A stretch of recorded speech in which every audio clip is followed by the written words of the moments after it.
Hey everyone, my name is Sean, and today we're talking about business and how internet is changing it every single day.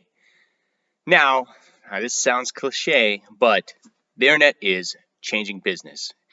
And to really get a grasp for what it's doing, you have to really go back to the beginning, back when the Today Show was interviewing Bill Gates, and the whole cast was kind of trying to debate like the internet. Well, I don't know what I do on the internet.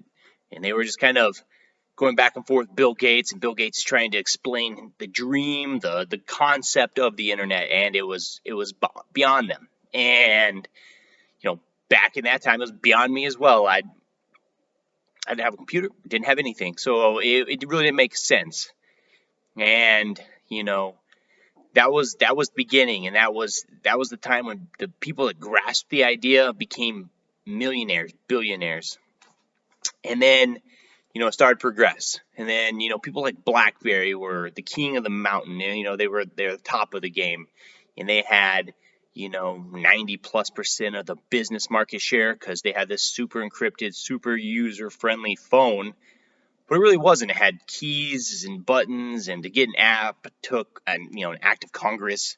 And it wasn't user-friendly. And then, this guy named Steve Jobs came out and he's like, I want a phone you can activate with a single button. And the turning point of Apple happened, and they created the iPhone, and overnight basically BlackBerry lost everything. You can get as many apps as you want, super user friendly. The App Store was a very not appreciated turning point in the smartphone world, but the App Store really changed the game for phones. But how does this do with the internet? Like, that's a phone. The iPad put Borders out of business in less than a year.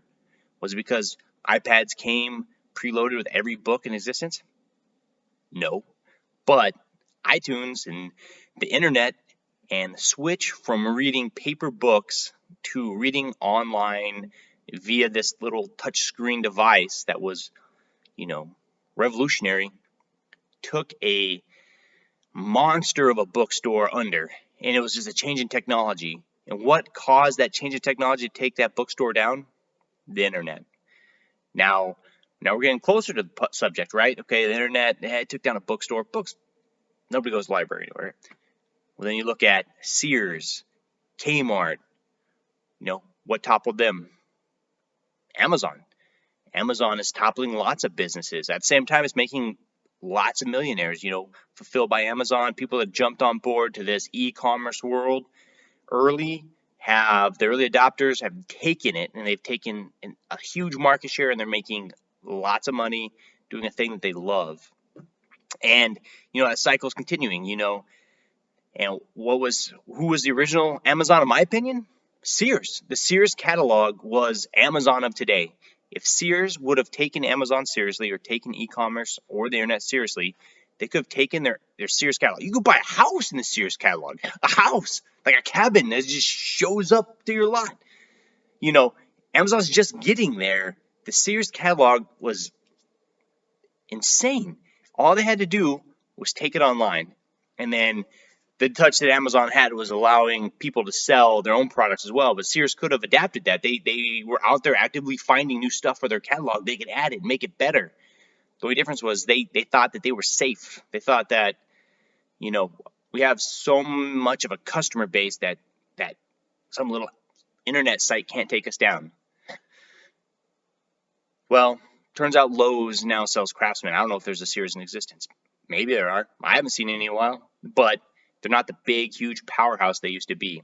Walmart almost fell, but Walmart adapted. They fortunately had enough cash on hand that they could survive the learning curve to get their marketing, get their website, get their product offering to a place where it could at least stay in the ring with an Amazon. And that kind of brings it to where it affects real estate. And I'm married to a real estate agent. I've hung out with lots of real estate agents. Most of them don't believe in the internet. Lots of them, their idea of internet leads is buying them from, one of the big three, a Zillow, Realtor, or teaming up with Redfin. and not really taking the personal branding of the internet seriously.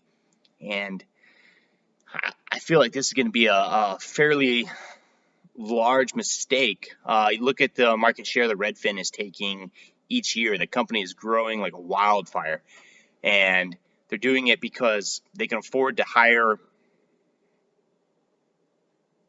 agents at a lower fee, because those agents aren't necessarily going out there building databases like conventional real estate agents are. And not to say anything bad about databases, database cultivation is, a great way of getting leads, and it's doing a lot of great stuff. But at the end of the day, 98% of home searches start online now. I know plenty of real estate agents that I've talked to, and they're like, yeah, my cousin just bought a house from so and so company. And I was like, why did you buy it from me? And they're like, oh, well, I was thinking about buying a home. So I went to Zillow and I saw this perfect home. And they're like, you should act now. So I saw that there's an agent there, and I was like, if I don't click this agent, am I gonna not get the house? And like, so I just gave him a call, and then I got talking to him, and I was like, oh yeah, I would love to see that house tomorrow. And then one thing led to another, and they lost somebody in their database to an internet lead. Now, can you prevent that? No. Zillow, Redfin, Realtor, they're just monsters in the ring right now, and they have the budgets to spend way more than most real estate agents make in a year, and they're just monsters right now. And a big reason that they're growing at the rate they are is because most real estate agents aren't playing the online game.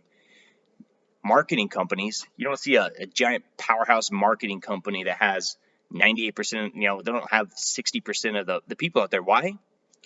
Because marketers adapt to changing technology. There's no way, well, I say this now, but it's very difficult for an industry like that to fall prey to the internet, because most marketers are online doing things that prevent them from falling victim to like a giant clearinghouse coming in and just gobbling up all the business. Because at the end of the day, the clearinghouse can't market the same way that an entrepreneur can. It's a limiting thing. Small businesses can compete with Amazon because they can market better than Amazon can, but Amazon can get a lot more because they're getting the search volume. So it's kind of a payoff. But to compete, both of them are online. Now, I mean, the basic stats, like Redfin, right now they're getting 10.7 million clicks a month. When was the last time your website got 10 clicks? Are you even tracking that? Zillow, 96 million clicks a month. Realtor.com, 75 million clicks per month. They're monstrous, right? And people are going there. Granted, I go to Zillow periodically. I'll be like, I wonder what my house is worth. I'll jump on, I'll search Zillow, click on it. So some of that is fluff, but what a great lead source. I found the house I'm living in right now on Realtor.com. Granted, I did not use the real estate agent they said, because the real estate agent I used was very engaged, and I knew to reach out to them. Mainly because if I didn't, my real estate wife would have been upset with me. But not all of us live with real estate agents. So, and then you look at like their ad budget, it goes from $32,000 a month up to almost $500,000 a month. And they're just running basic ads on, real estate, Austin, Texas, real estate, New York, real estate, condos for sale here, condos for sale there, and it just brings them to a generic landing page. And their conversion rate isn't that great. And the stats are obviously not available to see what percent of generated leads they sell to agents convert. But, I mean, it's nothing that it should be. If Zillow decided to hire a really awesome set of real estate agents to become become the next Remax or John L. Scott, I mean, stand by, because with a dedicated team that's on point, I mean, join that team. But seriously, if you want to compete with these guys, You can, and the average cost in the group, starts at $20 per lead, and goes up into the hundreds of dollars per lead, depending on the price, the average price of the houses in the zip code, right? But the average cost nationally for a Facebook lead is $6, and that's off a basic campaign, and you can cut that price in a multitude of ways. That's from $6 is from like bad ads to awesome ads. I've heard of them down as low as $1 a click up to $12 a click. So it varies, but even at the bad end, you're still paying less than $20 a month for a lead. And the best part is unlike the other mega warehouse real estate sites, they're exclusive leads. And depending on how you bring that lead into your environment, how you introduce them to yourself, and what value you provide, you can qualify them before you even contact them, and you can qualify them before you have an appointment. And that way, you're not on the phone calling, looky-loos, tire kickers. They're just wasting time. I mean, not all online leads are bad, but if you're not marketing the right way, online leads can be awful. And if attracting tire kickers and you're just throwing out generic leads, and you're following up with people that have no chance of buying a home, like if you put an advertisement up for a house for $300,000 and you're calling people that make, that are furloughed and they can't apply for a loan. I mean, yes, they can go into a long-term cultivation process, but how many of you guys have a long-term cultivation process in place? Once again, I've talked to many real estate agents that have the dead part of their database, which is just mind-blowing to me. It's like you have people, contact information, like email addresses for somebody, and you haven't contacted them in a year? It's like the money's in the list, and it's like, it's easy for you to say, Sean, I don't have time to write 700 emails a week. It's like, nobody does. You could hire 20 or 30 VAs, but I don't think that's going to be cost effective. But what you could do is you could get a email campaign autoresponder of some sort that automatically sends out information to them. Now, in my previous episode, I mentioned, my first real estate agent who I just checked and I'm still getting listings from, even though I don't even live in the same state. He's never checked in to be like, hey, Sean, do you even live in Washington? It's like that is not lead cultivation. Lead cultivation is knowing why they came into your ecosystem. Were they looking to sell their house? Were they looking to buy a house? Are they an investor? Are they a builder? And then segmenting that into a way that you can, okay, this person came in as a buying lead. I'm going to send them buyer's information. This person came in as a seller's lead. I might send them buyer and seller information. This person's an investor. I'm going to sell them market updates. I'm going to send them information that can help an investor. And when you provide that specific data, and it's not difficult to do. I don't know if you guys have ever heard of ActiveCampaign or MailChimp or, I don't know, there's SendGrid. There's probably 15 of them. And they start as low as $10 a month.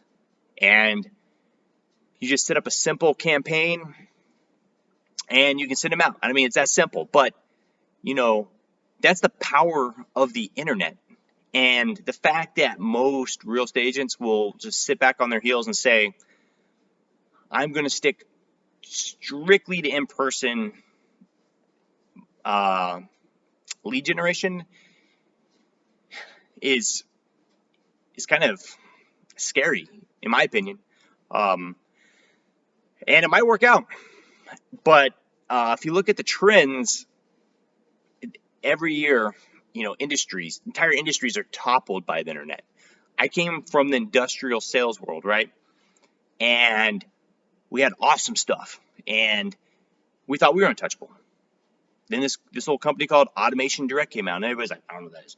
It doesn't matter. they put the industry on its head. It cut the price of all of our equipment down because people could just be like, oh, I just need this. I'm just gonna go search on my strategy. I can buy it for a quarter of the price because I don't have to pay sales guys.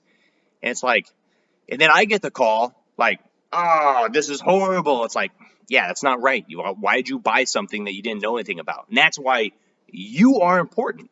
As a real estate agent, you are a professional. And you guys, you know, most of you guys are awesome. But when people rely on the internet for information, they get a lot of bad information unless you provide it to them, unless you bring that value. And that value can really separate you. And I've been ranting about this for a while, but that's my take on why the internet is, changing the game and why I really feel like I'm not saying, contact me because I'll help you the best, but I'm just saying you should really truly look at investing in your business as far as digital assets. If you can't do Facebook ads, find somebody to run Facebook ads for you. If you can't build websites, find somebody to build websites for you. Our approach is custom websites, whether it be a homebuyer seminar, open houses, lead funnels that take people through your listings. You have 20 listings that lead back to a common book an appointment based on what they've selected. I mean, there's cool stuff that you can show value both to buyers and to sellers. When you show a seller like this, is how I'm going to market your house. Besides, I'm going to upload it to the MLS, and MLS is going to distribute it to Zillow and all these other people. There's other ways to do direct marketing that can help, increase the value of their house and increase your value to them. And in my opinion, that's incredibly helpful as far as the internet goes. But that's just my take.